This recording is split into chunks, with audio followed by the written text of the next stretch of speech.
AskReddit. What's a secret your job keeps from the public? I work at a major chemical plant upriver from a major city. If it came out how old, run down, and poorly maintained literally all of the equipment that we use to make sure that hundreds of millions of gallons of contaminated water don't leak or straight up spill into the river, the EPA would shut every plant on the river down. However, the EPA is aware of how inefficient and poorly disposed all our waste products are. The plant I work for has a yearly budget dedicated to paying fines. We bill by the hour, but no one who works in this industry monitors their time closely. Sounds like an accountant. Could be virtually anything, though. Really, it's anything. I'm billed by the hour. I'm a PM. I don't track my hours at all. Olive Garden server, you can get 3 free wine samples every time you go. When I was a server, you could get as many as you wanted if you weren't an ass. And I pour heavy. I Jeff. Worked in a no-kill animal shelter. The thing is, no-kill still does mean you have to put animals down sometimes. Especially behavioral issues are terrible.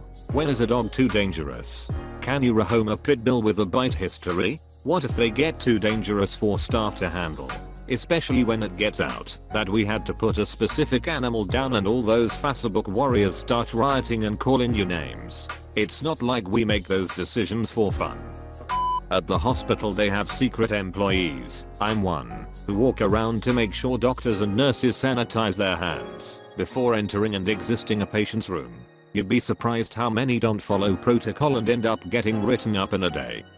Worked in a library for 2 years. We don't make diddly squat from your book or DVD fines. They are designed to be a deterrent more than anything else, and under the right circumstances we are very amenable to just making them go away. If you had a tough week and couldn't make it to the library to return your books, we can work something out. Laughing about being too lazy to bring them back / forgetting you had them entirely?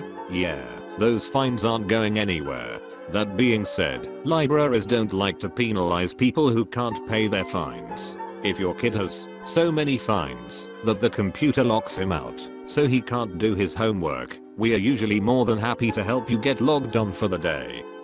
Most of the time all it takes for a free upgrade is being polite. My manager will literally ask us, are they being nice? Unless it's the weekend / a show night. Then we literally do not have the availability. Yes, even if it's a show that you are not personally interested in going to. For everyone asking what I do, just assume it's like this everywhere, because it usually is. We are supposed to be teaching information literacy, but none of us really checks to see if our students' sources are legit or not. I knew it. First year university, I did some drinking instead of my assignment. Had to cite 5 sources, so I made up some book / article titles and listed the authors as the 5 Backstreet Boys names. I got a good mark. We claim to be a leader on the technology front, but we are literally running off of Excel macros with random codes that no one knows how to understand / correct without causing the entire company to crash. A lot of companies, even Fortune 500 companies, are just houses of cards. Shiny on the surface. Then you get inside and you realize how much of the organization is dependent on Excel. You learn that they are dependent on legacy systems akin to DOS, and you learn that things are constantly breaking, and the only thing keeping the whole company from imploding is people constantly fixing the things that go wrong. About a quarter of all the gonorrhea we find is in the throat, and a new study suggests transmission from deep kissing. Not necessarily a secret, but it's challenging to get other providers to do testing for all sites at risk. Just a reminder, whenever you go for your routine STD testing, make sure every orifice that's touched a pink part gets swabbed. The average programmer and it guy is just better at googling things than you are. They just know the actual words to Google. Asking why the one program does the thing instead of the other thing doesn't get you a good answer. I work in a public library. Sadly, since we are open to all, we get a lot of indigent customers. In this day and age, that means a lot of opiate users, many of whom shoot up in our restrooms. We've had many overdoses, most of which are treated quickly and effectively by administering Narcan. However, that's not always the case, and some people are either beyond saving or are found too late. In 2019 alone, we've had 13 deaths. Security and EMTs are always careful to make it appear that the body being wheeled out is only ill, so as not to freak out the patrons. The actual number of deaths is even hidden from the staff.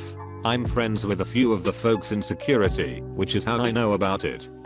The chicken bites aren't cooked to order. The fries look docker today not because they are extra crispy, but because the shift manager was too lazy to change the oil, which should be changed every 5 hours. The house sauce is just mayo, ketchup, paprika, and pickle brine. The sticky patch outside the bathroom might be pee. I'm a doctor.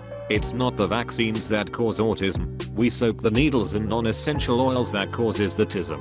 Where you land on the spectrum depends on the type of carrier oil. Sweet almond oil, just a touch. But sunflower oil, oh boy.